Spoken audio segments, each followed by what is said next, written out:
Espressos, what's the point? Right, welcome back to another video. Dave here. Welcome to Cycling Tips, and this week I have got one which I'm going to guess is going to have the discussion section just below here. Be a lively old place, because this week it's all about stuff that was better back in the day. Yes, I know today's pretty awesome, excluding that thing that's going on in the world at the moment. We've got awesome bikes. We've got bikes that will do pretty much anything you ask of and be comfortable, be stiff, be fast, be aero. We have got kit that's not just comfortable, not just breathable, but can be warm as well. We've got helmets that are ventilated. We've got safety protocols looking after the professional peloton. We've got chunky tyres that keep you stuck to the road. But I'm telling you, stuff back in the day, or at least a few bits, was better. So let's delve into my top 10, 9, 11, whatever I come up with. First, to get the old comment section kicked off, sock height. Now, it's not often that you agree with the UCI, but they do have a legal limit for sock height. Many people have knocked it, but personally, I think socks are getting that little bit too high. There's riders out there looking like Pippin Longstockings. Now, I know quite a while back, socks were far too short as well. Riders were looking a little bit too triathlon. But there is definitely that middle ground. Oh, and as for black socks, no. It was white back in the day, should be white now if you're racing. A little bit of colour in the summer, and definitely not black. I blame a certain American for that trend. Sticking with clothing, jerseys. Yes, that's right, jerseys were better back in the day, or at least team jerseys. Today, they're all getting a little bit bland. There's a couple of good teams out there doing sterling work. But let's be honest, we all want a kit in the peloton that hurts our eyes when we look at it. And through the 80s and the 90s, there was just that sublimation, whatever it is, printing on jerseys became a new thing, and well, some people took it to the extreme. It did calm down, but come on teams, stop faffing around with trying to look modern chic and just go crazy. Next up, this is for all you aspiring professionals out there, or at least aspiring professionals in their late 20s, early 30s, because there's plenty out there thinking they can still make it as a pro, even though you might be a little bit over the hill. Let's be honest, there's not many Ludo Dirksons out there today. Now, I don't know if it's me getting that little bit older, but riders today are looking a little bit too fresh-faced, like they've just come out of secondary school. Some even look like they shouldn't be shaving yet. But back in the good old days, riders were balding, had terrible facial hair, and looked like they'd lived a hard life. Many, even though they might have been in their 20s, looked like they were 50. This gave the aspiring professional who was late 20s, early 30s hope that there was still time left to turn professional.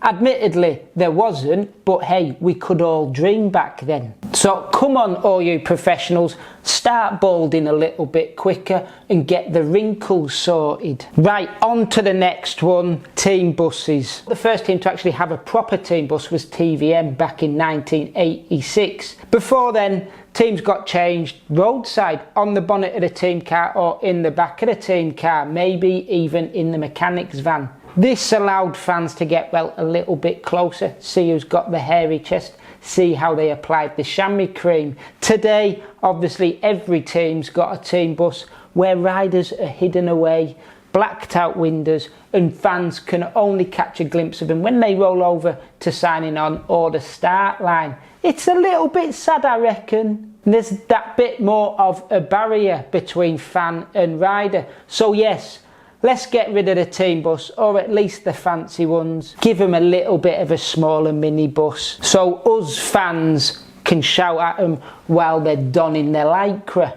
Sticking with team vehicles, this one is the fact that there is now race radios. I know, safety and all that lot.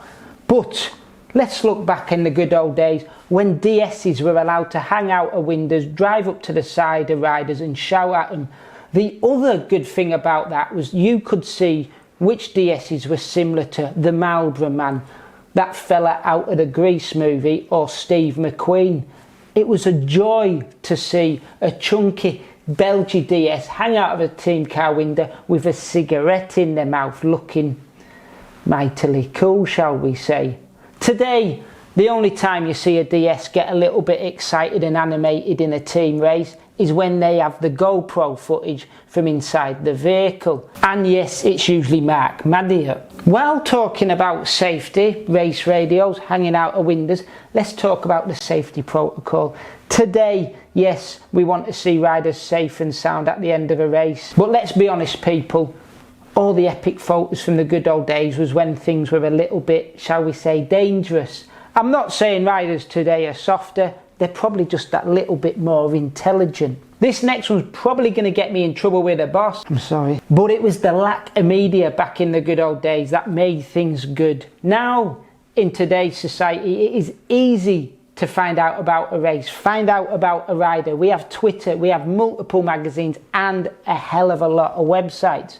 Cycling Tips being the best, of course. But back when you might have only got 30 minutes of race footage from the Tour de France on an evening for 3 weeks of the year, or turn to the one monthly magazine that was available, races and riders seemed that little bit more mythical, mysterious. So when you did get to a race, you got a little bit more starstruck, or at least I did as a 12-year-old. The next one we're going to find out if it's true or not this year, because, well, that is the fact that races used to start in Europe. The season used to kick off round about end of February, start of March, with riders battling winter winds, snow and, well, pretty terrible weather. It was a joy to see. Plus, riders with having a bit more time off through the off season generally turned up a little bit chunky. It was always interesting to see who had maybe had one too many pies through the winter and who was going good. Today, riders only have a couple of weeks off really throughout the off season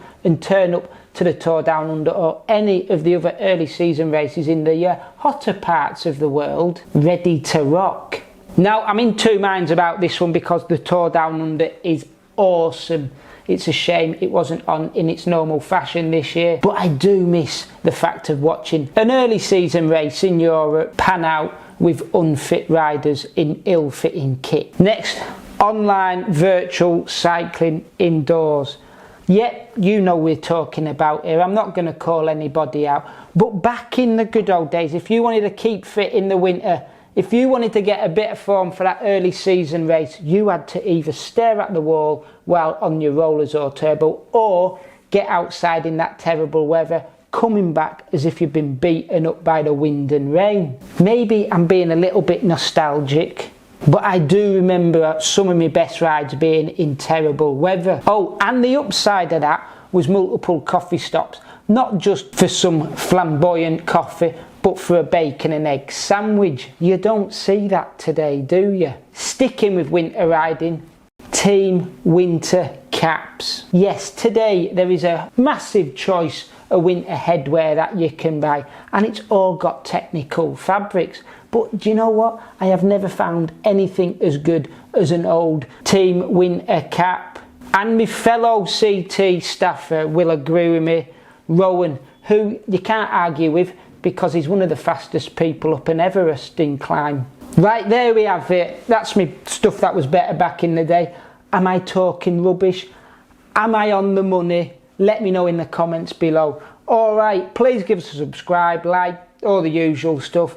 And until next time, thank you for watching and enjoy your riding.